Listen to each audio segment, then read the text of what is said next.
Welcome.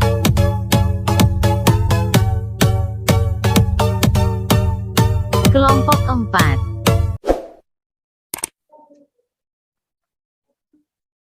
Assalamualaikum warahmatullahi wabarakatuh. Selamat sore, salam sejahtera bagi kita semua. Sebelumnya, saya ucapkan terima kasih kepada Bapak Iri Haji selaku dosen pembimbing mata kuliah Pengembangan Bahan Ajar Pendidikan Seni. Izinkan saya membuka presentasi berikut ini dengan perkenalan kelompok. Kami dari kelompok 4 beranggotakan Elsa Intansari, Ika Nur Wulansari, Muhammad Rahmatullah, Septa Rarasati Anggraini, dan Umi Salama. Presentasi ini berjudul Kurikulum dan Pengembangan Bahan Ajar Pendidikan Seni. Materi pertama yaitu Landasan Filosofis Pengembangan Kurikulum 2013 atau disingkat dengan K13. Kurikulum dibuat untuk membangun kehidupan masa kini dan masa akan datang, banyak yang dikembangkan dari warisan nilai dan prestasi bangsa di masa lalu, kemudian diwariskan serta dikembangkan untuk kehidupan di masa depan. Ketiga dimensi kehidupan bangsa, masa lalu, masa sekarang, masa yang akan datang, menjadi landasan filosofis pengembangan kurikulum. Pewarisan nilai dan prestasi bangsa di masa lampau memberikan dasar bagi kehidupan bangsa dan individu sebagai anggota masyarakat. Modal yang digunakan dan dikembangkan untuk membangun kualitas kehidupan bangsa dan individu yang diperlakukan bagi kehidupan masa kini dan keberlanjutan kehidupan bangsa dan warga negara masa datang.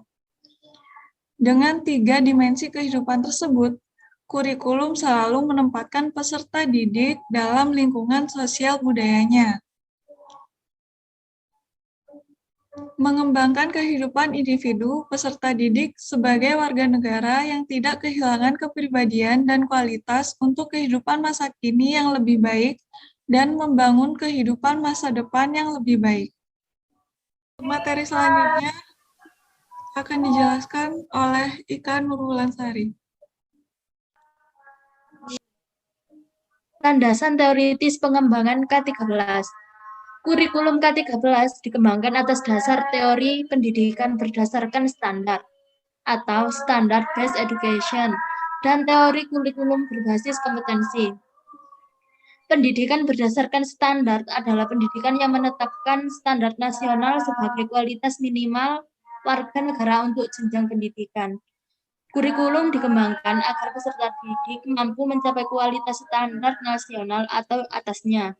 Standar kualitas nasional dinyatakan sebagai standar kompetensi lulusan. Standar kompetensi lulusan mencakup sikap, pengetahuan, dan keterampilan. Standar kompetensi lulusan dikembangkan menjadi standar kompetensi lulusan satuan pendidikan, yaitu SKL, SD atau MI, SMP atau MTS, SMA atau MA, dan SMK atau MAK. Next. Kompetensi adalah kemampuan seseorang untuk bersikap menggunakan pengetahuan dan keterampilan untuk melaksanakan suatu tugas di sekolah, masyarakat, dan lingkungan di masa peserta didik berinteraksi. Kurikulum berbasis kompetensi dirancang untuk memberikan pengalaman belajar seluas-luasnya bagi peserta didik untuk mengembangkan sikap, keterampilan, pengetahuan yang diperlukan untuk membangun kemampuan yang dirumuskan dalam SKR. Hasil dari pengalaman belajar tersebut adalah hasil belajar peserta didik yang menggambarkan manusia dengan kualitas yang dinyatakan dalam SKR. Selanjutnya akan dilanjutkan oleh Muhammad Rahmatullah.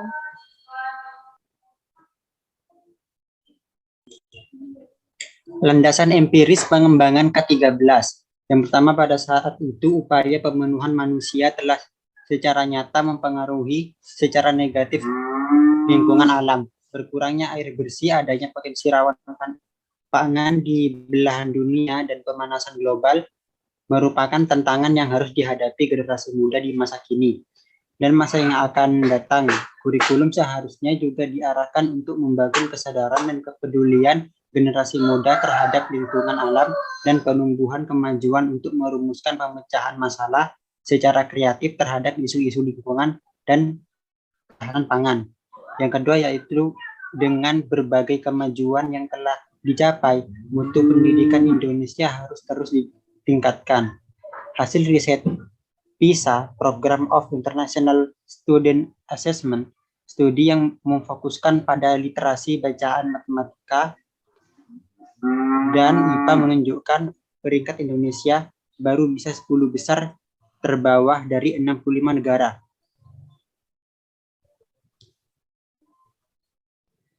Hasil riset TIMSS, Trends in International Mathematics and Science Study, menunjukkan siswa Indonesia berada pada ranking amat rendah dalam kemampuan 1.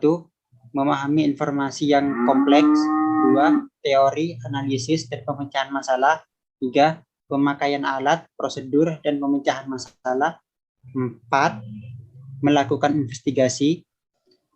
Hasil ini menunjukkan perlu ada perubahan orientasi kurikulum, yaitu tidak membebani peserta didik dengan konten namun mengutamakan pada aspek kemampuan esensial yang diperlukan semua warga negara untuk berperan serta dalam membangun negaranya pada abad 21. Selanjutnya dilanjutkan dengan SEPTA. Penyempurnaan pola pikir K13 dibanding kurikulum sebelumnya. Untuk KBK 2004 dan KTSP 2006 yang pertama, standar kompetensi lulusan diturunkan dari standar isi dan diubah pada kurikulum 2013 menjadi standar kompetensi lulusan diturunkan dari kebutuhan. Yang kedua, standar isi dirumuskan berdasarkan tujuan mata pelajaran atau standar kompetensi lulusan mata pelajaran yang dirinci menjadi standar kompetensi dan kompetensi dasar mata pelajaran menjadi standar isi diturunkan dari standar kompetensi lulusan melalui kompetensi inti yang bebas mata pelajaran. Yang ketiga, pemisahan antara mata pelajaran pembentuk sikap, pembentuk keterampilan, dan pembentuk pengetahuan menjadi semua mata pelajaran harus berkontribusi terhadap pembentukan sikap, keterampilan, dan pengetahuan. Yang keempat, kompetensi diturunkan dari mata pelajaran menjadi mata pelajaran diturunkan dari kompetensi yang ingin dicapai. Yang kelima, mata pelajaran terpisah antara satu sama lain seperti kumpulan mata pelajaran terpisah menjadi semua mata pelajaran diikat oleh kompetensi inti atau tiap kelas. Selanjutnya akan dilanjutkan oleh Umi Salama. Yang pertama, pola pembelajaran berpusat pada guru menjadi berpusat pada siswa. Yang kedua, pola pembelajaran satu arah menjadi pola pembelajaran yang interaktif. Ketiga, pola pembelajaran isolasi menjadi lingkungan jejaring. Yang keempat, pola pembelajaran pasif menjadi aktif menyelidiki. Kelima, pola pembelajaran yang abstrak menjadi konteks dunia nyata. Keenam, pola pembelajaran yang pribadi menjadi pola pembelajaran yang berbasis tim. Ketujuh, pola pembelajaran yang luas, dalam artinya semua materi diajarkan menjadi perilaku khas, kaidah, memperdayakan kaidah keterkaitan. Kedelapan, pola pembelajaran stimulasi rasa tunggal, yang artinya beberapa panca indera saja menjadi stimulasi ke segala penjuru atau semua panca indera. Kesembilan, pola pembelajaran alat tunggal menjadi alat multimedia berbagai peralatan teknologi pendidikan.